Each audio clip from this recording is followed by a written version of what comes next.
بسم اللہ الرحمن الرحیم۔ کسی خاص فرد یا واقعے پر نازل ہونے والی قرآنی آیات میں سے آج ہم دیکھیں گے سورۃ البقرہ کی آیت نمبر 207۔ آیت کا ترجمہ کچھ اس طرح سے ہے: اور کچھ وہ لوگ بھی ہیں جو اللہ کی رضامندی کی طلب میں اپنی جان تک بیچ ڈالتے ہیں، اور اللہ تعالیٰ اپنے بندوں پر بڑی شفقت کرنے والا ہے۔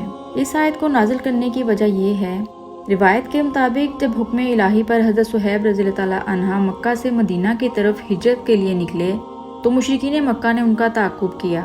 مشرکین کو دیکھ کر حضرت صہیب رضی اللہ تعالیٰ عنہ اپنی سواری سے نیچے اترے اور کمان اپنے ہاتھ میں پکڑی اور تمام تیر اپنے ہاتھ میں کر لیے، اور مشرکین سے مخاطب ہو کر کہا: اللہ کی قسم، جب تک تیر میرے ہاتھ میں ہیں میں تمہیں اپنے قریب نہیں آنے دوں گا۔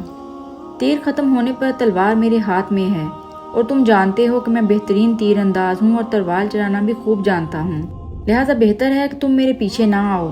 ان سے مزید کہا کہ تمہیں ایک بات بتاتا ہوں، میرے گھر میں بہت سارا مال ہے، تم جا کر وہ سارا مال لے لو، اور ویسے بھی میں ایک برا شخص ہوں، تمہارے کسی کام کا نہیں ہوں۔ کفار نے یہ شرط قبول کر لی، جس پر حضرت صہیب رضی اللہ تعالیٰ عنہ نے انہیں اپنے مال کا پتہ بتا دیا کہ میرے گھر میں فلاں جگہ پر میرا سارا مال رکھا ہوا ہے۔ چنانچہ وہ کفار مال و دولت کا سن کر واپس چلے گئے، اور حضرت صہیب رضی اللہ تعالیٰ عنہ خود ہجرت کر کے مدینہ منورہ پہنچ گئے۔ اس واقعے کے بعد اللہ تعالیٰ نے یہ آیت نازل فرمائی کہ انہوں نے انتہائی منافع کا سودا کیا ہے۔ مدینہ پہنچنے پر حضرت ابوبکر اور حضرت عمر رضی اللہ تعالیٰ عنہ نے ان کا استقبال کیا اور فرمایا: تم نے نفع کا سودا کیا، اور یہ آیت پڑھ کر سنائی کہ اللہ تعالیٰ نے تمہاری اس تجارت کے بارے میں اسے نازل فرمایا ہے۔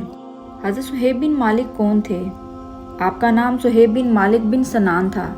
آپ کے والد کسرا کی طرف ایلیا شہر کے عامل تھے۔ آپ کا خاندان موصل میں رہتا تھا۔ یہ خاندان دریائے فرات کے کنارے ایک بستی میں رہائش پذیر تھا۔ جناب صہیب رضی اللہ تعالیٰ عنہ نہایت بہادر، دلیر، بہترین شہسوار اور ماہر تیر انداز تھے۔ آپ نے اپنا بچپن دریائے فرات کے علاقہ میں گزارا۔ اسی اثنا میں روم کے ایک لشکر نے اس بستی پر حملہ کر دیا، بستی کو تباہ و برباد کر دیا، اور وہاں موجود آدمیوں کو غلام بنا کر ساتھ لے گئے، جن میں حضرت صہیب رضی اللہ تعالیٰ عنہ بھی تھے۔ یہ اپنے والدین سے جدا ہو گئے اور غلامی کی زندگی بسر کرنے لگے۔ اسی عرصے میں قریش کا تجارتی وفد روم گیا تو قبیلہ کلب کے ایک فرد نے حضرت صہیب رضی اللہ تعالیٰ عنہ کو خرید لیا اور ان کو مکہ لے آئے۔ وہاں ایک فرد نے ان کو خرید کر آزاد کر دیا۔ اس طرح آپ مکہ میں جوان ہوئے اور وہیں تیر اندازی اور گھڑ سواری میں ماہر ہو گئے۔ ایک دن انہوں نے رسول اللہ صلی اللہ علیہ وآلہ وسلم کے متعلق سنا کہ آپ اللہ کے نبی ہیں اور مکہ کے ہر گھر میں آپ کی باتیں ہو رہی ہیں۔ چنانچہ حضرت صہیب رضی اللہ عنہ سے زیادہ صبر اور انتظار نہ ہو سکا، اور رسول اللہ صلی اللہ علیہ وآلہ وسلم کی تلاش میں دار ارقم پہنچ گئے۔ دروازے پر جناب عمار بن یاسر رضی اللہ تعالیٰ عنہ سے ملاقات ہوئی۔ دونوں اکٹھے خدمت اقدس میں حاضر ہوئے اور رسول اللہ صلی اللہ علیہ وآلہ وسلم سے دین کی کچھ باتیں دریافت کی۔ اسی موقع پر آپ صلی اللہ علیہ وآلہ وسلم کی دعوت پر دونوں نے اسلام قبول کر لیا۔ جب قریش کے کفار کو ان کے قبول اسلام کا علم ہوا تو انہوں نے آپ پر ظلم کرنا شروع کر دیے۔ حضرت صہیب اور عمار بن یاسر رضی اللہ تعالیٰ عنہ دونوں ہی ان کے ظلم و تشدد کو سہتے رہے، تاوقت کہ اللہ تعالیٰ کی طرف سے مدینہ منورہ کی طرف ہجرت کا حکم آ گیا۔ حضرت صہیب رضی اللہ تعالیٰ عنہ نے دیگر تمام صحابہ کرام کے بعد ہجرت کی، کیونکہ کفار قریش نے ان کو قید کر لیا تھا۔ وہاں سے نکلے تو راستہ میں ان کو گھیر لیا گیا۔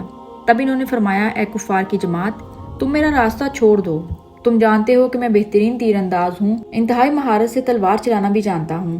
اس کے بدلے میں تجھے اپنے مال و دولت کا بتا دیتا ہوں، تم مکہ میں جا کر میرا تمام مال و دولت لے لو۔ کفار نے اس بات کو قبول کر لیا اور مکہ میں جا کر ان کی بدائی کی جگہ پر ان کا سارا مال اپنے قبضے میں کر لیا، اور جناب صہیب رضی اللہ تعالیٰ عنہ سیدھے رسول اللہ صلی اللہ علیہ وآلہ وسلم کی خدمت میں حاضر ہوئے۔ تب آپ صلی اللہ علیہ وآلہ وسلم قباء میں تشریف فرما تھے اور تازہ کھجوریں کھا رہے تھے۔ راستہ میں حضرت صہیب رضی اللہ تعالیٰ عنہ کو آنکھ میں تکلیف ہو گئی اور شدید بھوک بھی لگی ہوئی تھی، لہٰذا حضرت صہیب بھی کھجوریں کھانے لگے۔ اس موقع پر حضرت عمر رضی اللہ تعالیٰ عنہ نے خوش طبعی کے لیے آپ صلی اللہ علیہ وآلہ وسلم سے عرض کی کہ آپ دیکھیں کہ صہیب کی آنکھیں بھی دکھ رہی ہیں اور پھر بھی کھجوریں کھا رہے ہیں۔ جواب میں حضرت صہیب رضی اللہ تعالیٰ عنہ نے کہا: میں کھجوریں صحیح آنکھ کے کنارے سے کھا رہا ہوں۔ حضرت صہیب رضی اللہ تعالیٰ عنہ نے تمام جنگوں میں حصہ لیا اور جب تک زندہ رہے جہاد میں حصہ لیتے رہے۔ 73 سال کی عمر میں وفات پائی اور بقیع الغرقد میں دفن ہوئے۔ دعا ہے کہ اللہ تعالیٰ ہم سب کو حضرت صہیب رضی اللہ تعالیٰ عنہ جیسا مسلمان بنا دے جو اپنا سارا مال اللہ کے راستے میں خرچ کرنے پر بھی دریغ نہ کریں۔ دین کی بات سن کر آگے پہنچانا صدقہ جاریہ ہے۔ اس طرح کی مزید ویڈیوز کے لیے میرے چینل کو سبسکرائب کرنا مت بھولیں۔